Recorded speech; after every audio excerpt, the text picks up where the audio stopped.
Bonjour à toutes et à tous, bienvenue à cette interview sur Abidjan.net. On l'a connu comme entrepreneur digital, ensuite faiseur de vidéos croquant l'actualité nationale et internationale. Aujourd'hui, Juste Crépin Gondo nous propose un one-man show. Pour en parler, donc, nous recevons Juste. Bonjour. Bonjour Didier. Alors, est-ce que tu peux revenir pour nous sur le début donc, de cette carrière? Le début de cette carrière sur les réseaux sociaux, tout est parti en janvier 2020. Voilà, c'était une vidéo comme ça, c'était vraiment une déconnade qui a suscité des réactions tout de suite. Et au départ, j'hésitais si je devais continuer ou bien je devais arrêter. Et par le soutien des uns et des autres, de certaines personnes qui me disaient oui, tu fais des posts, fais des vidéos, affiche-toi, voilà, manifeste ce qu'il y a en toi, tu as un talent, tu as quelque chose. Donc, c'est à partir de là que c'est parti, quoi.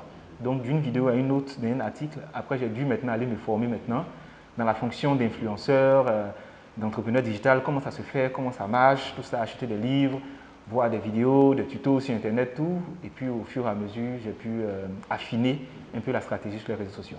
Alors aujourd'hui, le bilan, combien d'abonnés sur les différentes pages, comment ça se passe concrètement? Est-ce que ça rapporte de l'argent?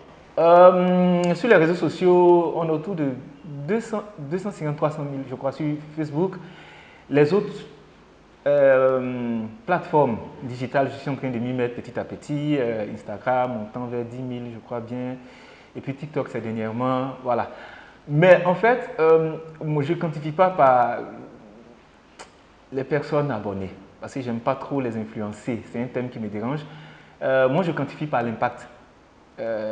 Qu'est-ce qu'il y a comme effet sur les personnes, quels sont les retours. Pour moi, c'est ça le plus important, quoi. C'est vrai que dans des données purement marketing ou fonction d'influenceur, c'est important quand même d'avoir une bonne fanbase, tout ça. Mais à la fin, c'est pas ça le plus important. Justement, parlant de marketing, vous avez donc collaboré ou vous collaborez donc avec Abidjan.net notamment pour l'encadrement au niveau du marketing. Comment ça se passe cette collaboration?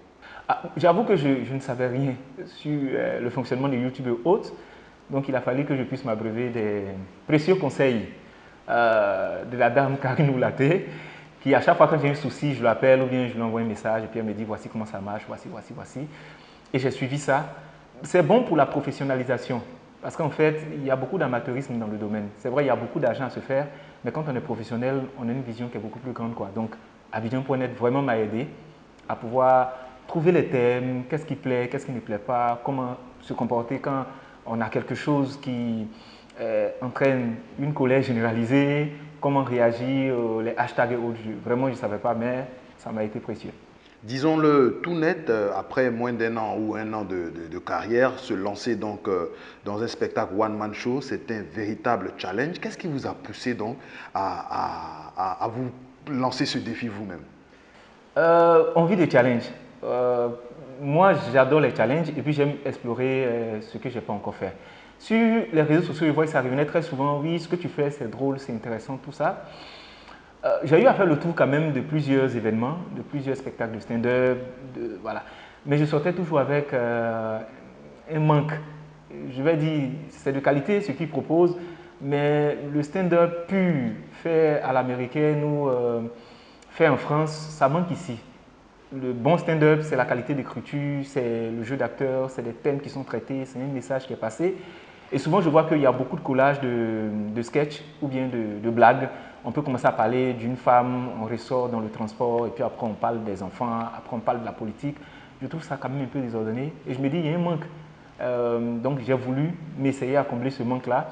Et j'avoue que j'ai été agréablement surpris par la réception que les gens m'ont accordée. Avant même que je fasse les affiches officielles, il n'y avait plus de place. Je me disais, mais qu'est-ce qui s'est passé? Là, je reçois beaucoup d'appels encore, des gens qui veulent venir. Parce qu'on se rend compte que les gens veulent rire, mais ils veulent rire de façon intelligente, professionnelle, j'avoue. Donc moi, sincèrement, le riz que je propose aujourd'hui, c'est un riz, je n'avais pas dit intellectualisé, mais c'est un riz Qui permettent qui d'aborder les questions permet de d'aborder société. des questions de société sous un angle assez drôle, cocasse, tout ça, mais à la fin, on retient quelque chose. On ne rit pas avec un message et puis ça permet quand même d'améliorer. L'humour, c'est une âme qui n'est pas entièrement exploitée ici, en Côte d'Ivoire malheureusement, parce que l'humour, ça permet de résoudre des problèmes. Quand c'est drôle, il y a des sujets difficultueux auxquels on ne veut pas s'affronter, on ne veut pas, voilà. aborder, mais avec l'humour, ça passe plus facilement. Alors, mal parlage HD, pourquoi avoir choisi donc ce titre, cette thématique pour ce premier One Man Show? Mal parlage, haute définition. En fait, ça revient constamment. On dit juste que Pengondo, tu parles mal. D'ailleurs, ceux qui trouvent que je parle mal, et nous qu'à se calmer bientôt, ça sera le tout.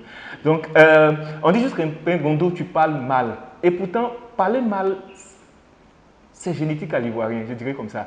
Je ne sais pas s'il y a un collège où on apprend à parler mal ici en Côte d'Ivoire, mais on excelle dans le domaine. Même quand tu sors de la Côte d'Ivoire, tu vas ailleurs, quand on dit, mais tu penses quoi des Ivoiriens? Ils parlent mal, hein, ceux-là. Et pourtant, l'Ivoirien n'a pas honte d'être ridicule lui-même.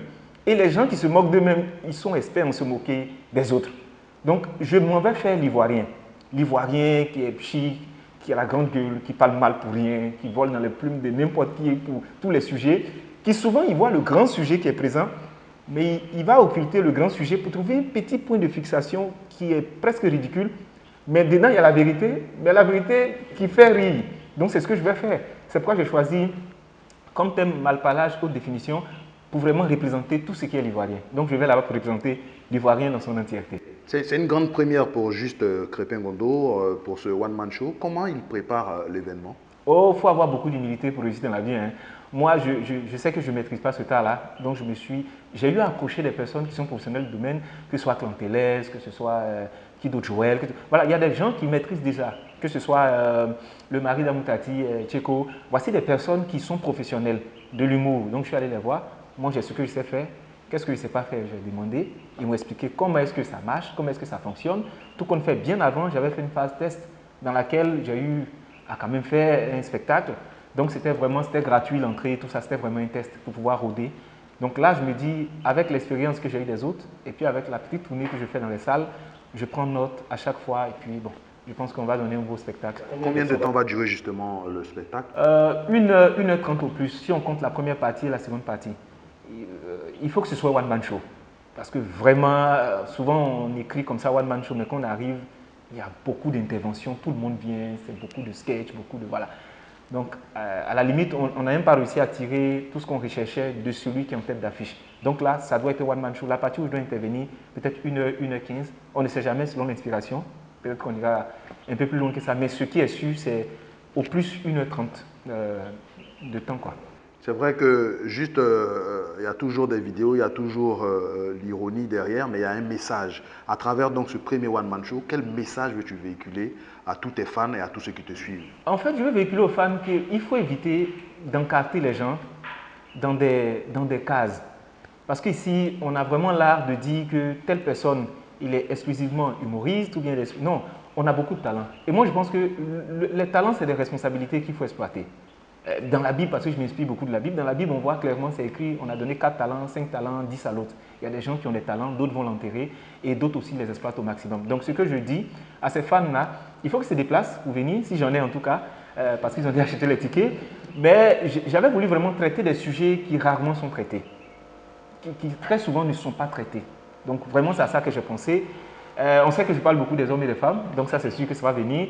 Mais quand on parle par exemple de l'avortement, on parle du réchauffement climatique, ça c'est des sujets où ça sera difficile quand même de voir des personnes intervenir là-dessus.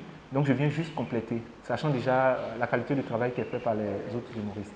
Alors le spectacle, on le rappelle, est déjà à guichet fermé. On rappelle les dates, le lieu quand même. Oui, on rappelle les dates, le lieu. C'est le dimanche 4 juillet 2021 à partir de 17h à l'hôtel Pullman. Donc ça se tenait dans la grande salle de là-bas. Et ça serait un beau spectacle. J'invite toutes les personnes qui ont eu à prendre des tickets à se préparer à rire, mais aussi à repartir avec un message. Parce que faire du one-man show, ce n'est pas forcément rire, mais c'est rire avec des pauses où il y a des pics d'émotion, et puis après on repart avec un message. Alors juste Crépin, on va se dire au revoir, et tu vas le faire à ta manière, hein. Inviter tes fans, et si tu veux donner un avant-goût de ce qui va se passer, libre à toi. Alors, qu'est-ce que je dirais? On sait que dans ma façon de parler, il y a les Grégoire, il y a les gens aux attitudes préhistoriques, là, ils seront braisés. Je vais faire mon ivoirien, il y aura vraiment du braisage à haute définition. On va attaquer tous les sujets.